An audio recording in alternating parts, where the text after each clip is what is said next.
Okay. Ready? Yeah.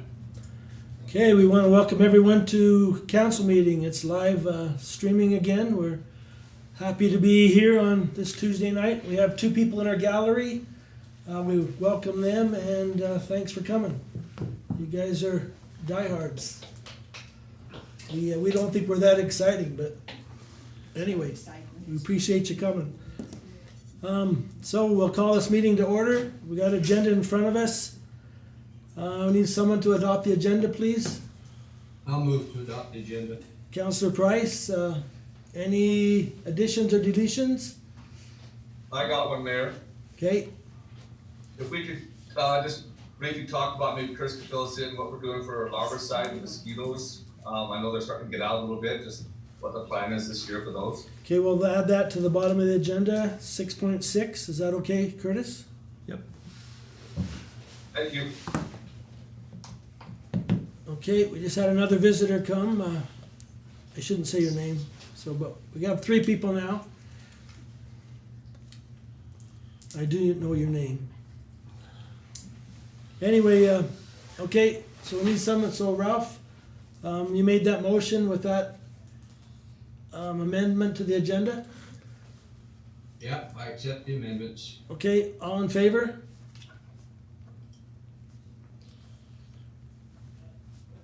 Okay, good enough. There are no delegations. We have the minutes in front of us from last council meeting on May 19th. Any discussion on these? I'll move to accept.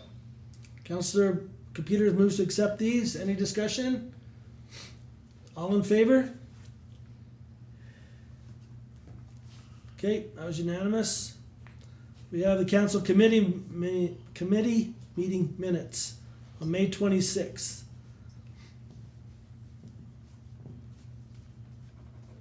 I'll move to accept. Councillor Hagee moves to accept. Any discussion on this?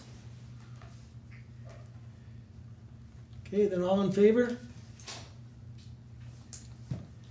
Okay, great. The financial report. Why is it non-applicable today? What's... Hey, Ron, The Audit and welcome in. Finance Committee meeting happens on the 3rd, before the second council meeting of the month.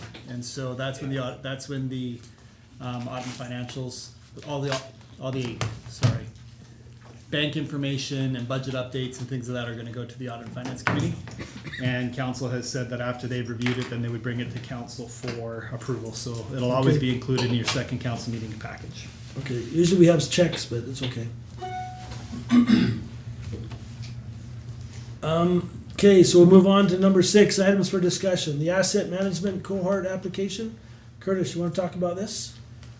Just as discussed last week at committee, the town of Raymond was able to become part of another group of communities that are looking for some funding to help develop asset management programs within their respective communities.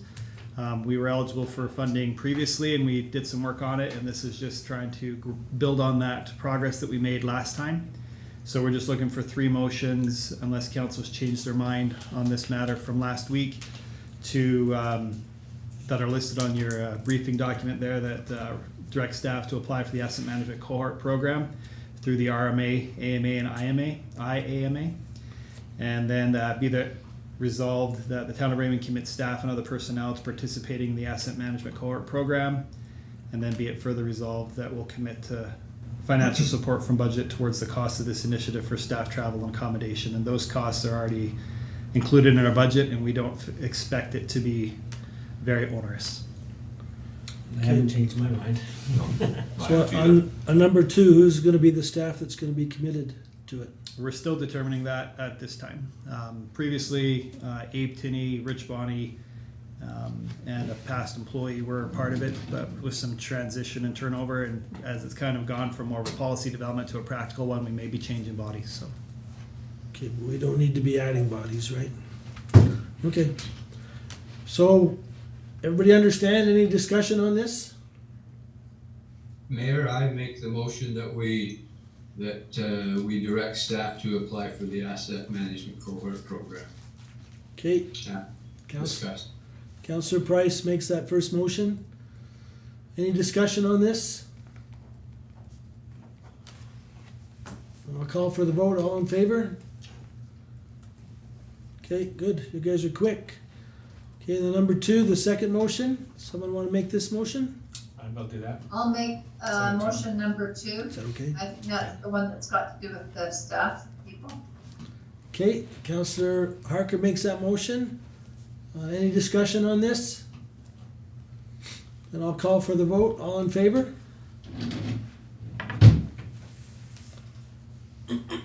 Number 3.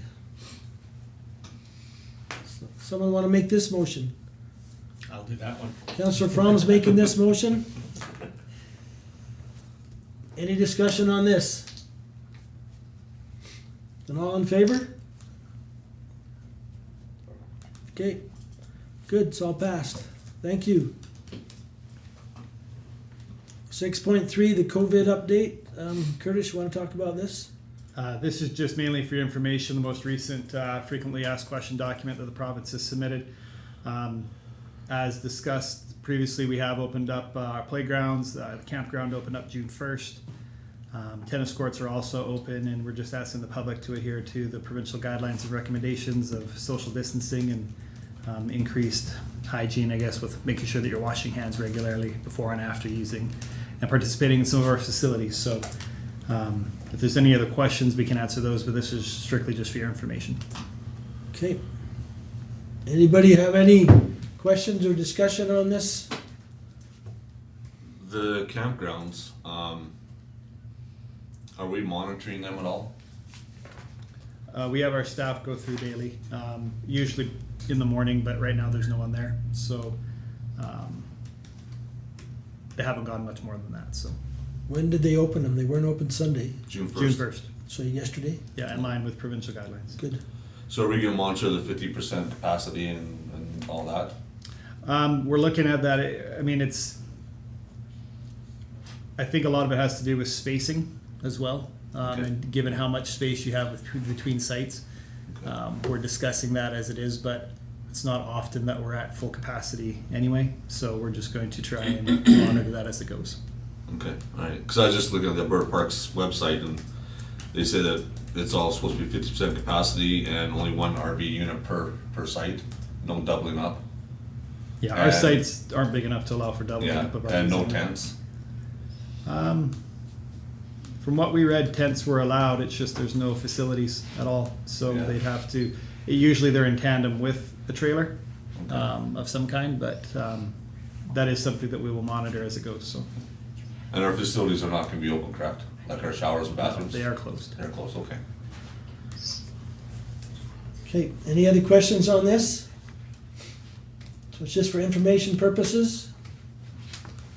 Okay, we'll move on. 6.4, the, Mayor, no, 6.2, we missed one. Just wait, we had a comment. I was gonna say, we missed 6.2. I'm sorry. 6.2, the council meeting live stream schedule. Curtis? Yeah, this was just conversation we were having administratively and also with council previously about now that COVID's over, what the plan will be for live streaming.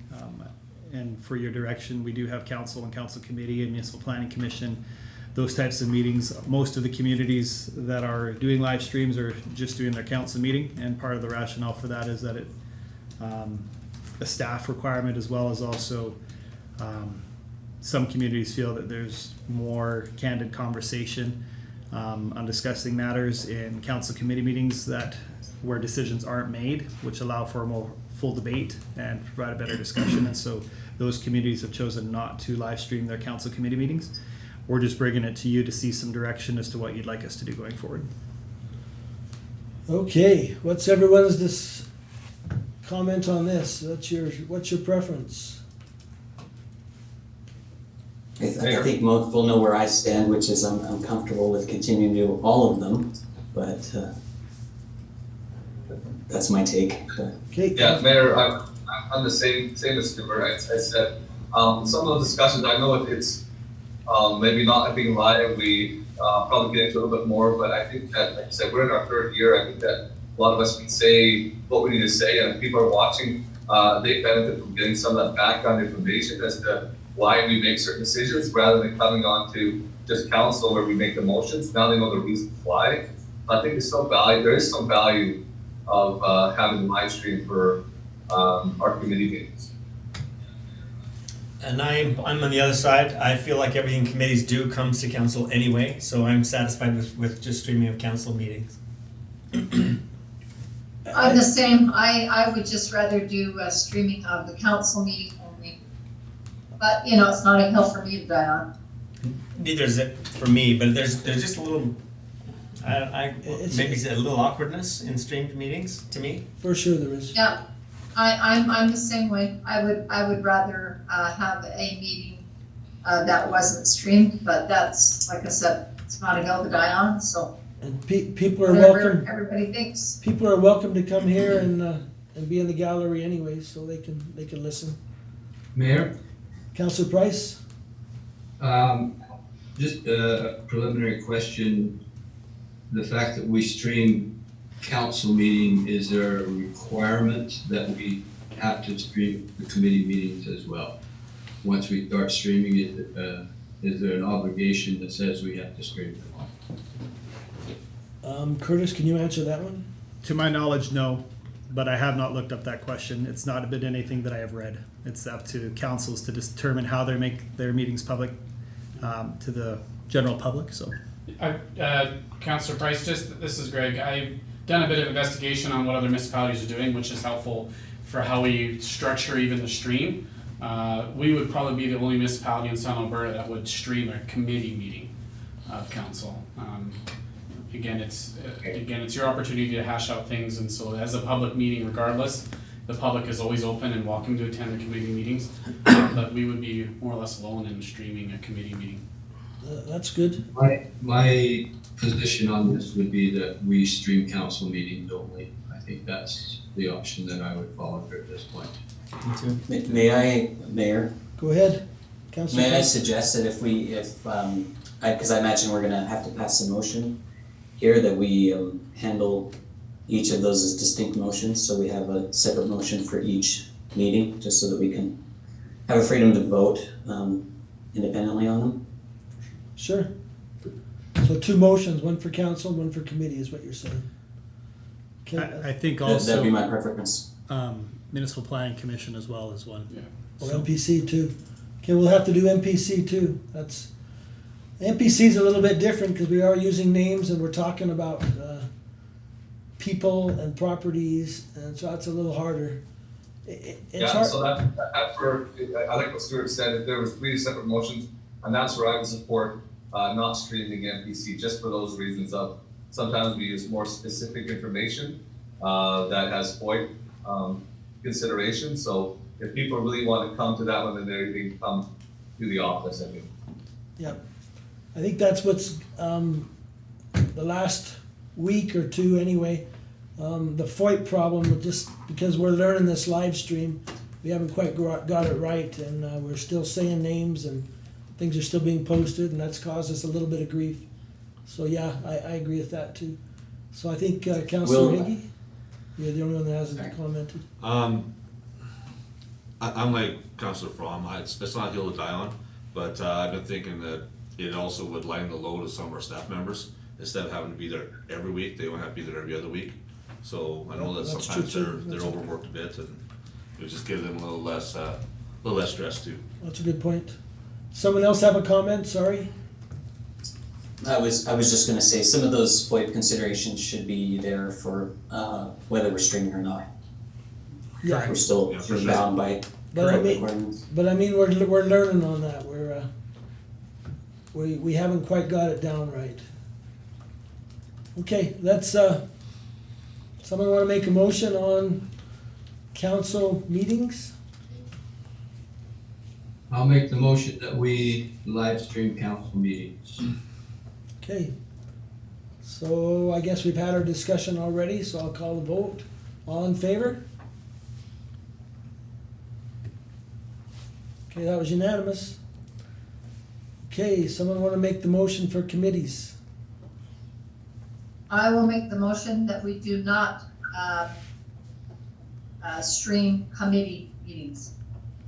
Okay, any discussion on this? Okay, I'll call the vote then. All in favor of not live streaming committees? So does a thumb down mean you're voting for it or Yeah. what? Against it. Vote against it. Okay, I gotta call for a Opposed. vote, all those. Okay, guess I don't have to call for the negative vote then, you've already voted. We got it. Okay.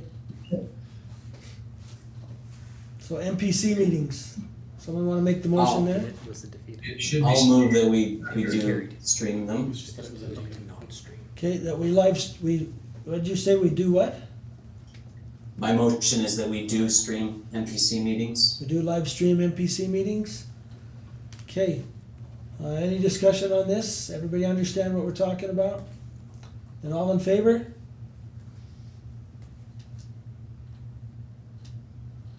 So, any, those against? I'd rather do it that way than have thumbs down, sorry. Okay. Okay, so it was, I didn't see you two, I was watching it. Yeah. It was 6-1? Yeah. Okay, did you get that? So 1 in favor, 6 opposed, Yeah, so that Okay. motion was defeated. okay, Mayor, yes, should the vote not be at least announced for the record, because I don't think it's been official yet. Middle. Okay, so You know, for those who are live streaming, that they are seeing the actual vote. we have, so it was 6-1, is that what you're saying? Yeah, and the same with the Just enough. council committee meeting. The other one was 5-2.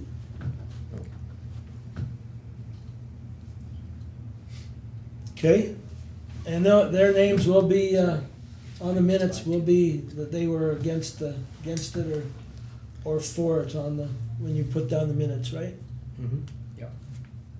Okay. We'll move on. Yeah, and I think as Mayor DePew's asked, maybe if you're opposed to something, wait until he asks for the opposed motion and just use the thumbs up signal. It'll be a bit easier for us to tabulate who's saying what. Thank you. Okay, thank you. Okay, let's move on to the junior golf pass. This is an interesting one that came to my attention too. Councillor Capeters, you wanna talk on this one or you want Curtis to? Well, I'll start just to kind of give the heads up. I was in McGrath yesterday. I got some texts from two friends that were concerned about an email they received regarding a change in, I guess, policy of the time and availability that junior golfers had to golf during the day. They got an email saying that the time would be from 12 to 3 o'clock during weekdays. And so they were concerned more that they understood that the reasons why, and there's a letter, the email that was passed and that sent back, and they understand the reasons why, and because a lot of the adults will come in during a more specific time that they pay a higher rate. What they're concerned about was that they didn't have specific times when they got their memberships, and a couple of them just were frustrated that way, that when they first signed on, it said that there could be some restrictions, but they didn't get the specifics. So they're kind of upset about that process. So that was one person, and today I had 2 phone calls, plus a couple of colleagues at work that expressed their frustration as well. Last year, they also received a token for each day for the driving range, and that doesn't happen anymore. They're joked about that a little bit. One individual asked me to go to Carson Lee Creek website and to the McGrath website to look at the comparables of what it costs for their memberships and what they kind of get. In Carson, those players 13 to 18 have a 7-day week pass. That's only $100. They also have the opportunity to buy, for $50 they get a range pass, so as many buckets of balls they want to get at the range. In McGrath, it's also $100. There are restrictions on weekends after 1 o'clock. There is restriction on their pass, but they also do that going in. Range memberships are $50 as well. So, like I said, looking at comparables, our kids are paying $125.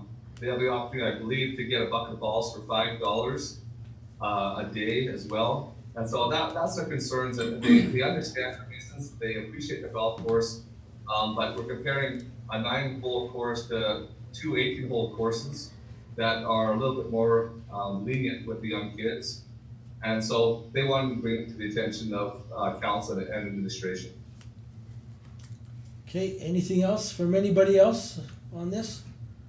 Curtis, do you have any comments on this, or just our emails? Yeah, no, I mean, I attached an email correspondence just for your information, to kind of help guide the discussion there. I think a couple of things need to be kept in consideration. So last year we had about 40 junior golfers. This year we have over 100 plus. And the junior golf program was only really, typically it's always a July and August program because school goes to the end of June. In light of COVID and everything, it is schools really at your own pace, and that has opened up the time frame that much sooner. We do have problems at times with certain groups, and so today, just as an example, we had 3 groups start out individually, and when they got to the back half of the hole where they were kind of outside, they turned into a 9-some. And that delayed the number of golfers behind it substantially, where we had to hand out free passes to these other golfers for them to come back. And a lot of these individuals in the junior golf program we have talked to. They're supposed to check in immediately when they come. They just go tee off and they jump in front of others at times. And we're not critical of that because it's individuals, youth that are just learning and understanding etiquette and protocols. And so it's something we're working with, but at the same time, a lot has gone into raising the quality of the course. And it is a very high-end, in-demand 9-hole course where we are extremely busy, and we want to first and foremost ensure that the paying clients that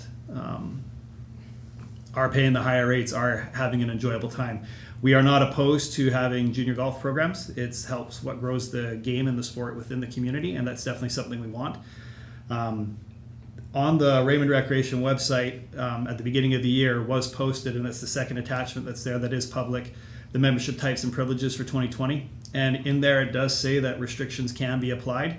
That's always been like that. We've just never been in a position where we've had to enforce it because we've never had either more than enough junior golfers where it became a problem or as much demand for our course. And so it's kind of a perfect storm. There was contemplation last year of potentially enacting these measures, but we decided not to. And we can definitely understand people's frustration over maybe changes in what they thought they were getting, but at the same time, it's a $125 program for effectively 6 months of golf from a window of time where most of the youth do have time. They can schedule their time around there, and I think it still allows for a group of 40 foursomes to go through those 3 hours, and so there's still a substantial opportunity for groups. We are looking for some increased responsibility from some of the users to not take advantage and abuse some of the etiquette that is there. With respect to the driving range tokens, it is true we were handing out tokens but we lose a lot of the tokens. They either don't return them and then we have to buy more of them, or they're keeping them and then a family comes and uses the driving range with a week's worth of tokens. And that wasn't the intent of the token for the junior golf program. It was to help the junior golfer hone their game, not have a family activity with it at that expense. And so we are looking at a way to try and still, from my understanding, still allow them to have access to the range on that pass. And it might just be where they'll have to come and grab a bucket at the clubhouse instead of using the machine, but we have to work through some of the logistics of that because right now it's all just a token operated system at the practice range. And so, I don't know if that's enough information to kind of help you understand. I did mention it last week at committee that we had enacted some of these changes just to give you a heads up because we knew there would be some frustrations. But unless, this is a decision of administration, however council is able to make whatever decision they like. We just want you to be aware of some of the potential pitfalls and ramifications of having open access. A junior golfer is able to come at any time as long as they're with an adult.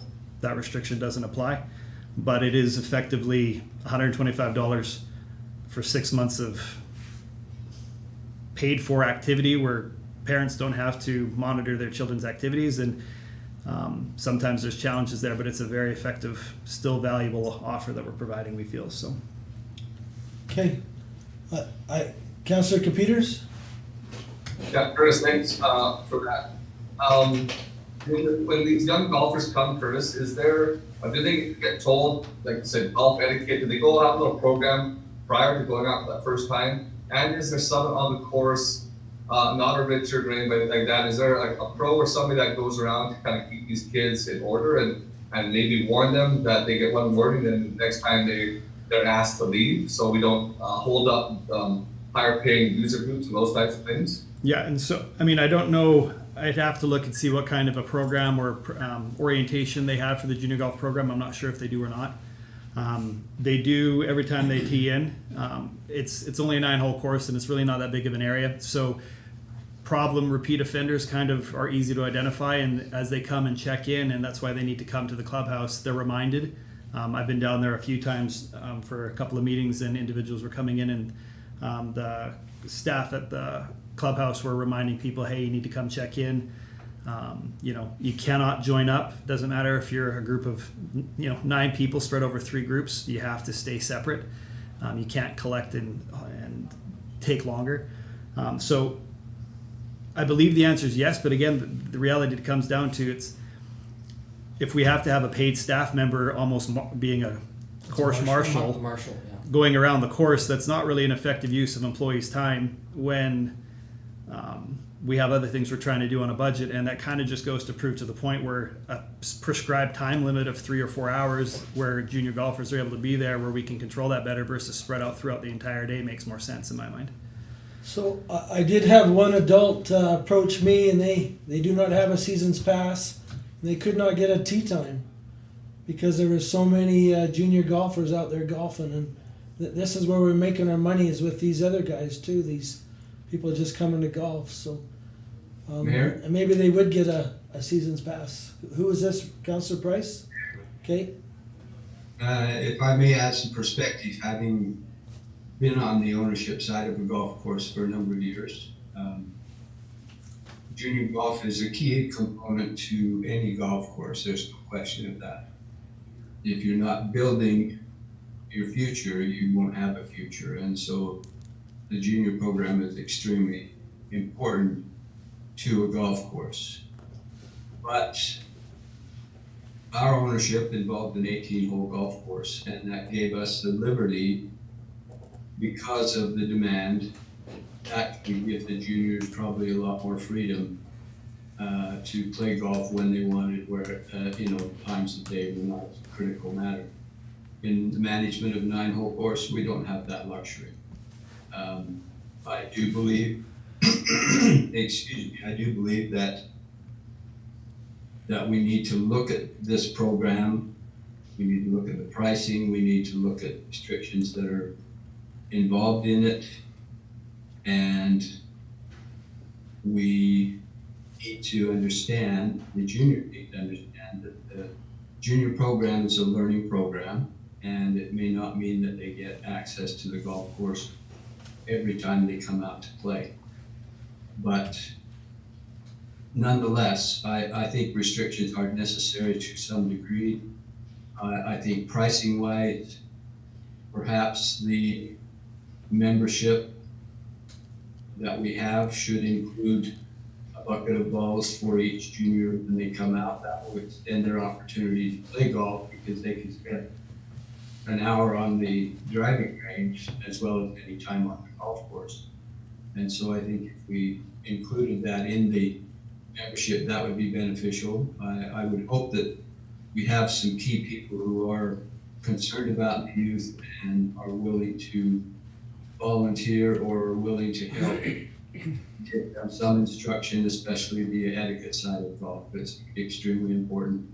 But we can't, like someone mentioned earlier, it's extremely difficult in our situation as a 9-hole course to turn away paying golfers when those opportunities avail themselves. So we need to look at this program. I think it's a key component.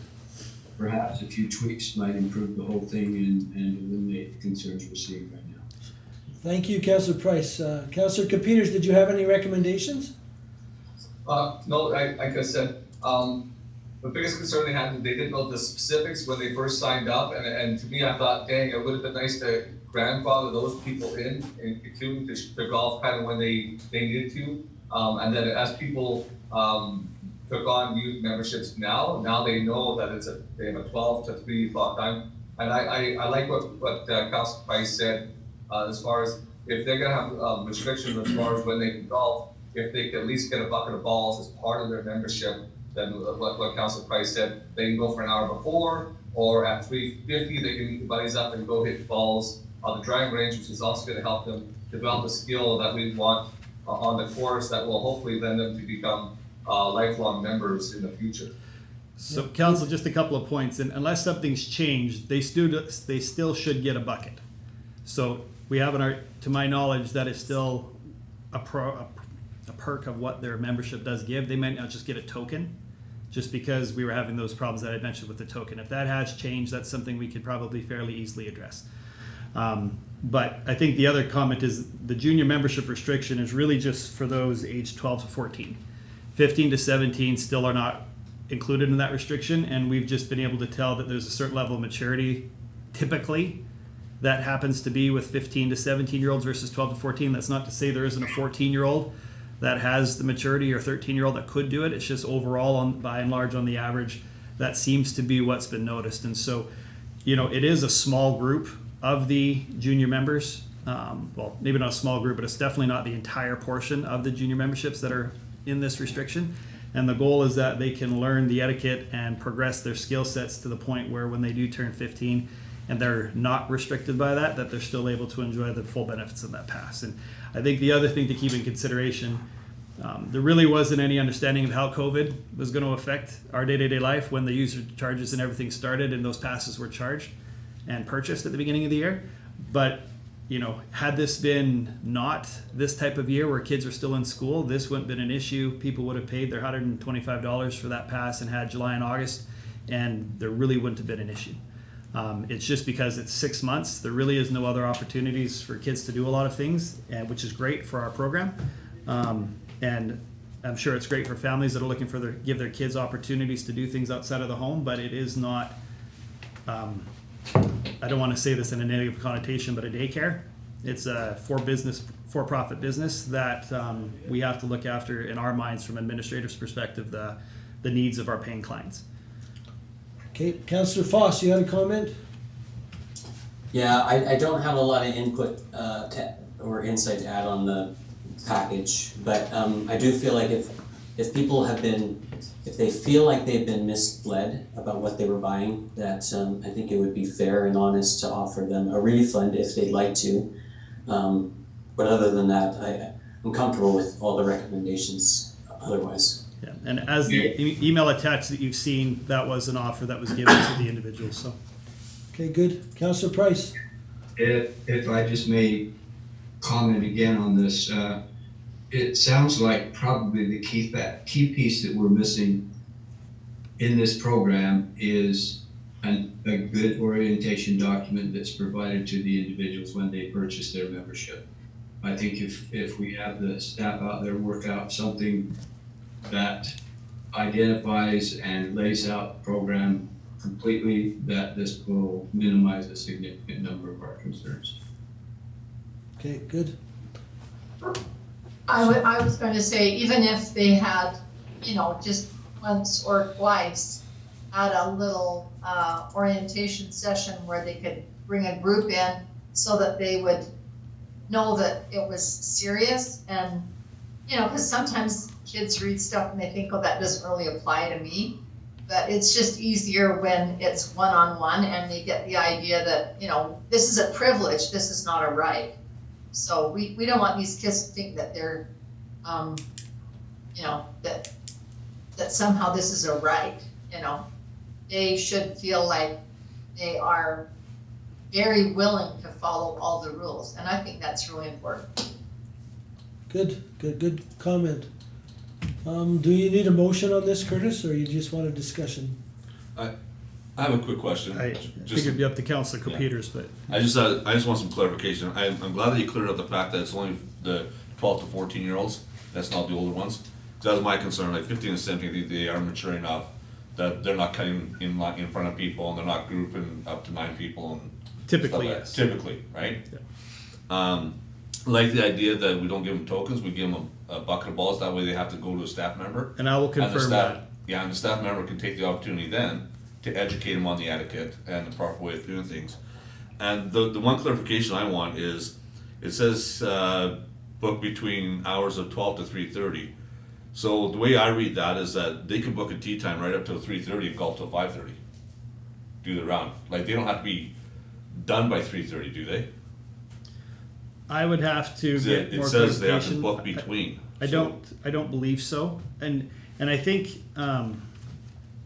you know, if the course isn't busy, Yeah, the weather's not great, this But- isn't a problem. but in reality, if it's, when they book it, they can book it at 3:30, and like I said, take 2 hours to do around the golf.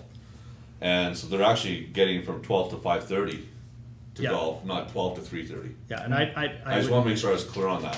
the Unless logic I'm reading sounds that wrong. sound, but I'd have to inquire for sure. That must be true, because if you book a time for, For Be 3:30. normal 2:45. approach, Yeah. golf course.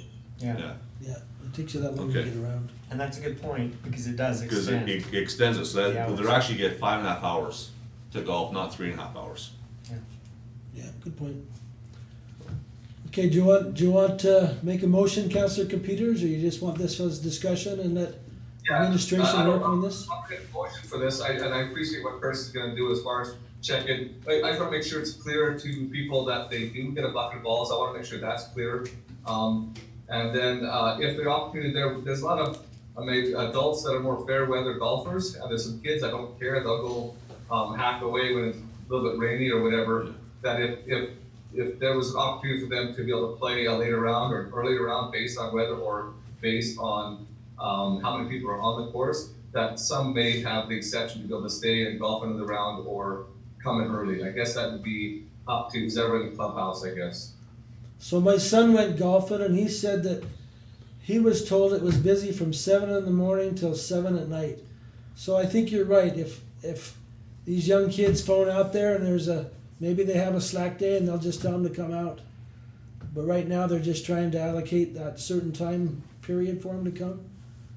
So they can come every day, but I'm sure when there's rainy days or just slow periods that they can come and book a time. Am I right, Curtis? Yes, and I want to make sure it's very clear, like, we're not trying to frustrate the process, and we don't want people who are part of junior golf to feel like they're not valued or appreciated, because as Councillor Price has mentioned, it's a critical part of growing the longevity and profitability of the course for the municipality, as well as it is a taxpayer-funded, subsidized entity at the moment, and our goal is to have it where that is no longer the case. And so, you know, we are willing, and we understand the frustrations of families that have purchased them.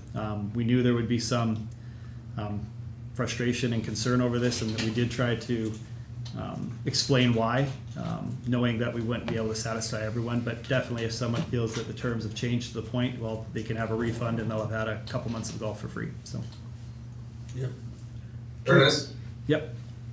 just for us, any idea now on what we have?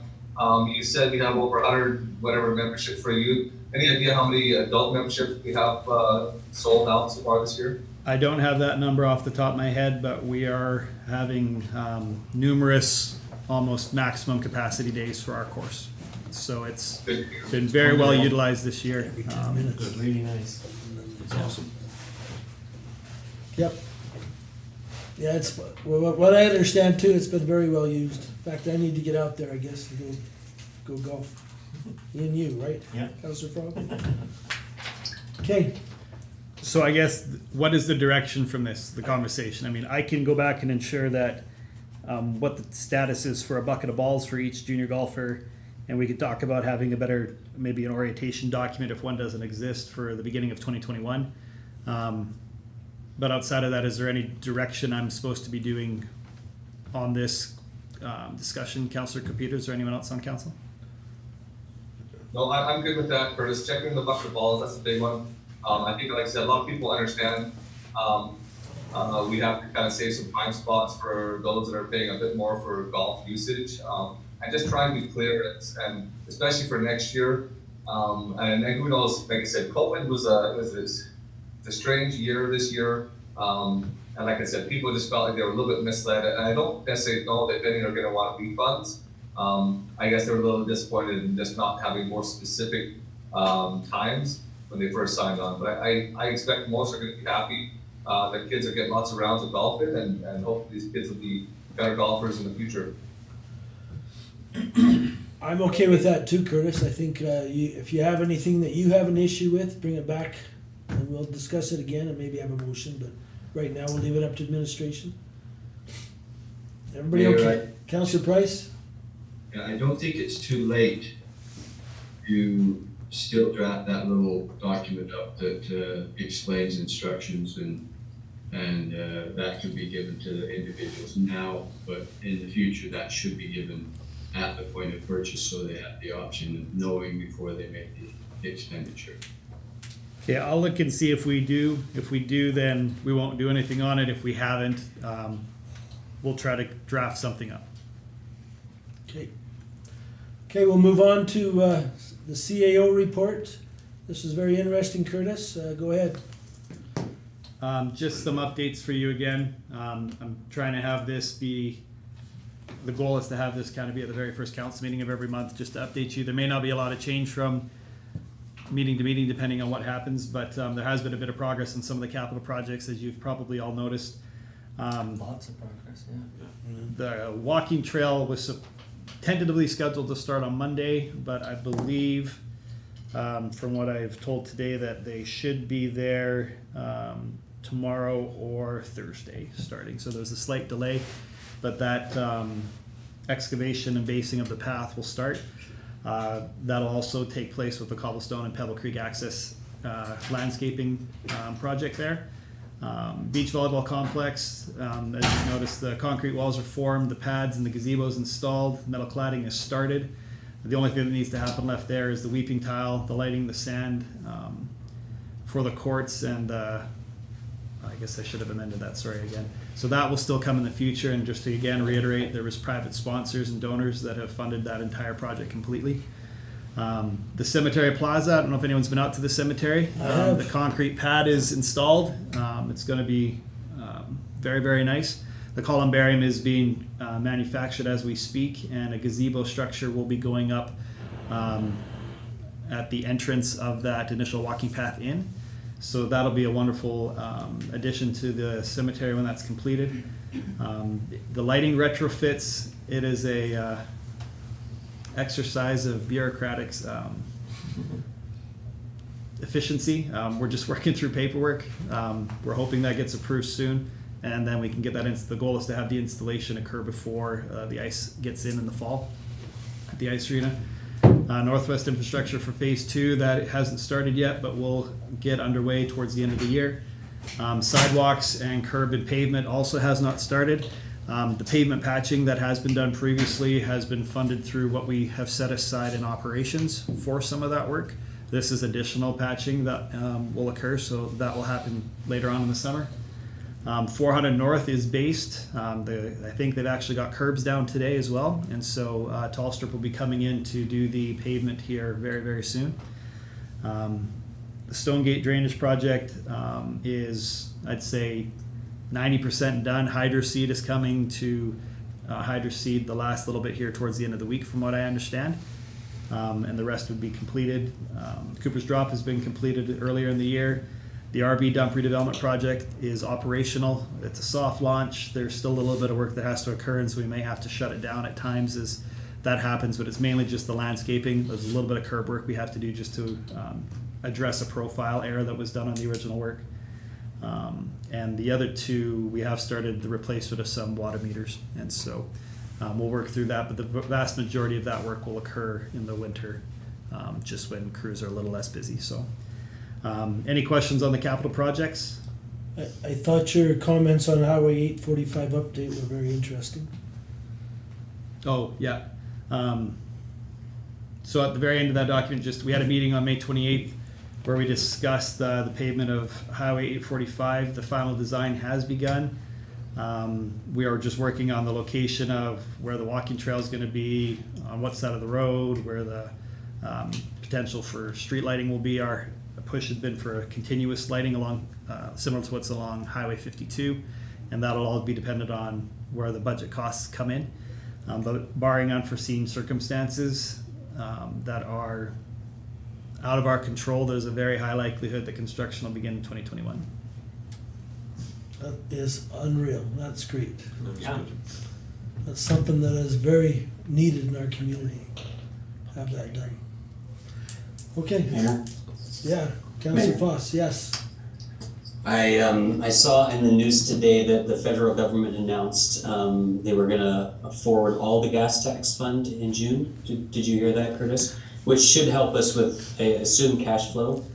But it's not new money, it's money that was already promised, right? Yeah, correct. There was a nice big press conference, but from what we're being told, it'll be 3 weeks before they get the money out of Ottawa to the province, and another 6 weeks before the province gets it out to us. So we're expecting July sometime. But 2 to 3 months for 3 levels of government is pretty quick, I guess. So, but yes, he did say, though, Prime Minister Trudeau did say that more help was coming. So what that looks like will still to be determined, but definitely we can put to use any support that is coming.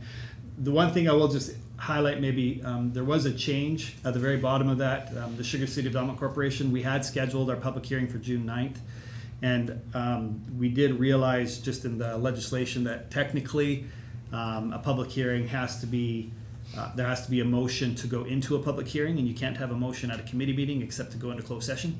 So we're actually going to be asking for a motion tonight to delay that to the following council meeting, which would be the week after June 9th. So I think it would be June 16th, You need that motion tonight? if we could, yes. Okay, Okay. so we want that to happen, so we need a motion. Councillor Fromm has made that motion. Everybody understand? Any discussion? Postpone public hearing until June 16th. Okay, then all in favor? Okay, good. I did have a question. Oh, What's Go that? ahead. Councillor Foss. Sorry, I'm in favor. I wanted to clarify, I was hoping to do this before the vote. Is there impacts on our advertising, because we have to advertise the date of it That's what I certain was number of gonna days in ask. advance? I was gonna ask about that same thing. So it's 30 days from the initial date, and we're well over the 30 days, so I don't think there'll be a problem there. I believe we've updated the initial notice on the website and on social media. Is that correct? Yeah, it is. So we have changed those dates on the notices that we did send out. And since we're extending the timeline, that's really just adding additional opportunities. If people are sent in information, we have been telling them that they have an additional week if they want to prepare information to submit. So we're not concerned from that perspective, but if you would like to direct us to do something different, we're open to that. Sorry, Councillor Foss, I didn't see you had a comment, so. Okay, so that motion is passed then. Everybody understand that? June 16th. So we can move on to 6.6 mosquitoes. I think Councillor Computers wanted an update on the mosquitoes. Annually, we start out with the larviciding program, where we have a contractor that'll go out and apply a larvicide to standing bodies of water adjacent to the town of Raymond and within the town of Raymond to kind of help limit the population of the mosquito eggs, I guess, before they're able to hatch. Spraying has been done historically, just with some changes to staffing.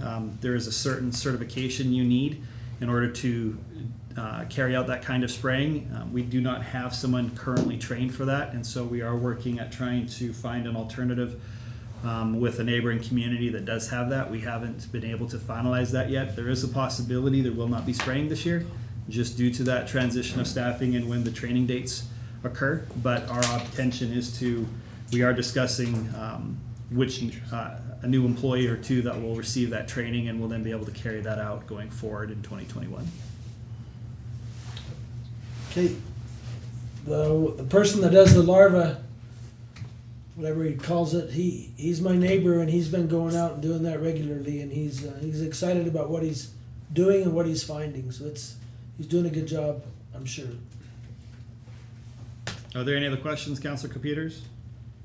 No, I just like I said, I was out in the yard and I mosquitoes were getting a little bit crazy, and I thought, well, we better just check and make sure that we have a plan, or we'll develop a plan to take care of that. Okay, we'll move on to committee reports. Nobody had any meetings, I take it? I did and failed to submit a report, but I would like to bring to everybody's attention the CFL letter in the communications. I think that's something we should get out to the The next businesses in Raymond. one. Abe, What's that? the bottom one. Okay. Community futures? Yeah, this is an exciting thing for any business. Small business has been affected by COVID-19. They can have a $40,000 partially forgivable loan with no interest and no payments until December 31st, 2022. And if 75% of the loan is paid back by then, the remainder, the last quarter of it is forgiven. So it's a no. So they might only have to pay back 30,000? Yeah. That's just something, if we could get out to, you know, to the businesses in Raymond, it'd be a good thing. There So- might be some that want to take advantage of that. Sure. I'll make a comment on that. I have forwarded this on to the chamber. Excellent. I'm not sure if they promulgated it out to the rest of the members just yet, but this is, I just received this yesterday, as a matter of fact. And the rules got loosened for who could apply for it, Yes. just recently. Yeah, this is, again, I think partially too, Ron, and maybe this is take back to that organization. I actually was on a call with other economic developers on Friday, and there has been some confusion even in amongst ourselves, because some of these programs look extremely similar to some, and I think that for a passerby, there's a bit of confusion thinking, well, I already tried for that one, this one looks like it's the same thing, so I'm not gonna bother, right? So I think, and we gave that feedback to Community Futures, they were representative there, so I think that is another opportunity for our businesses to apply, and it's not necessarily a duplication of an existing program. Right. So there is a bit of confusion, I think, on that, but And that feedback's already been given to CFL. well, to the representative on the phone, but maybe at your next board meeting if that's not discussed. The numbers are so similar and some of the terms are so similar, and on the surface it looks exactly the same as the previous federal program. So anyways, that's some of the feedback we've given, and maybe take that back too, but we're excited to spread this out. I've been forwarding on massive emails to many chamber members, just our businesses, on some of these programs, as I've been aware of some of the challenges that they've been facing. I've even targeted them specifically on some of these funding. Beautiful. Yeah. That's good, thank you.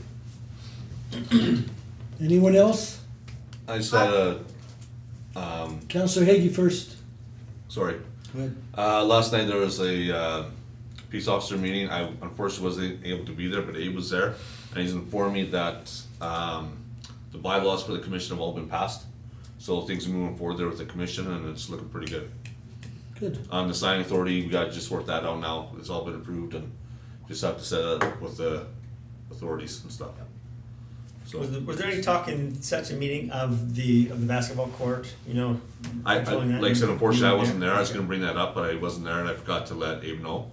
But Okay. I will ask for sure. I'll call Sergeant Bond and talk to him about it. Good, and I'm kinda hoping that the volleyball courts don't end up being, Yeah, That's exactly, similar. and that's what I was thinking too, is that if it's happening there, how long is it gonna take before it starts happening somewhere else, right? That's something Curtis could talk to him right away about. Yeah, We have mentioned that, and I think this it's was brought been up passed last on to week, them. so, thank you. okay, awesome. Councillor Harker. I just wanted to mention, you know, and as you may hear some of these things, and I didn't know exactly how much I should write, but there's been some issues with Rich Country Housing and some of their projects and things that's going on. So I'll just give you a heads up about that, and you'll probably hear more about it. I know there's a petition going around, and there's some wild things going on, so you'll probably hear about that. So, yeah. So I was gonna bring that up too. Joan and I are on that committee, and yeah, there's lots happening right now, but there's a lot of it's closed, so we can't really comment, but. Right, and that's why I didn't know what I could write there, so I didn't write anything. So, But we're not on top of it, but we're involved, right, Joan? right, Anyway, our Is it councillor. around taxation or What's other that? issues?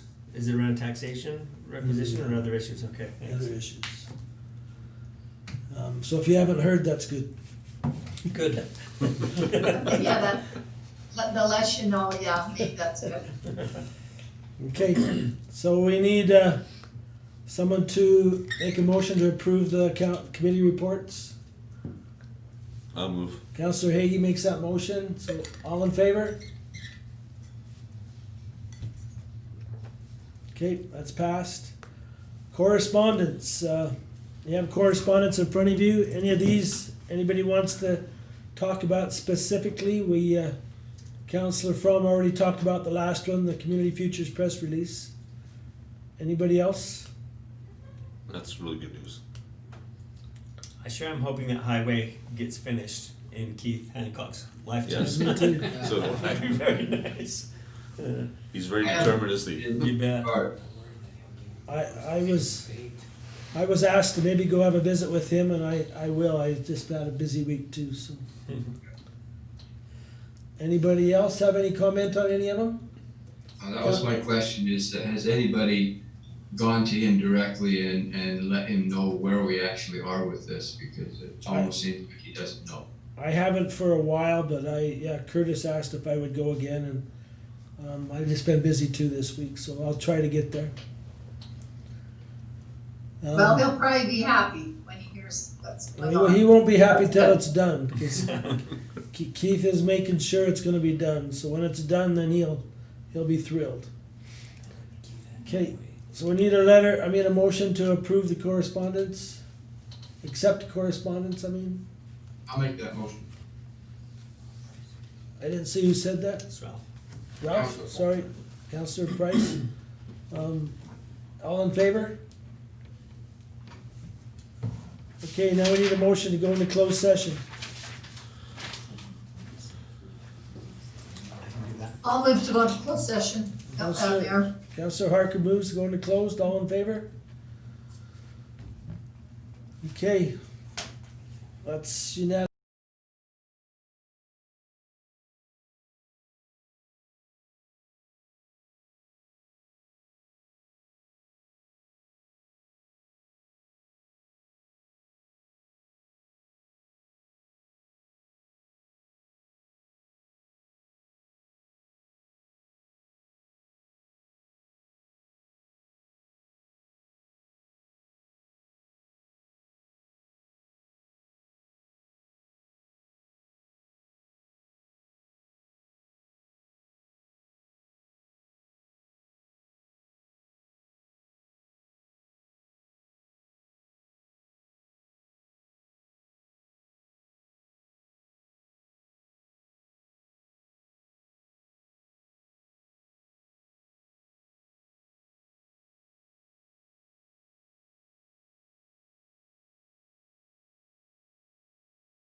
Give them a few minutes while we're out of closed.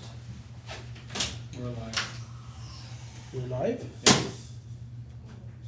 Okay, we've just come out of closed, we are live again. We need a motion on this land matter. The motion will be to proceed with administration on this land matter as discussed. I'll make that motion. Councillor Fong makes that motion. Any discussion on this? I think we all understand it. Okay, then I'll call for the vote. All in favor?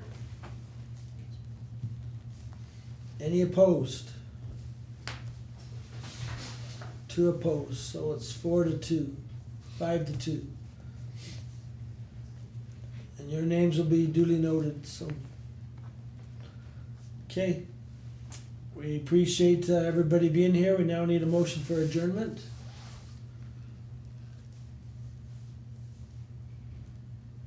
Councillor Peters makes a motion for adjournment. All in favor? Okay, thank you.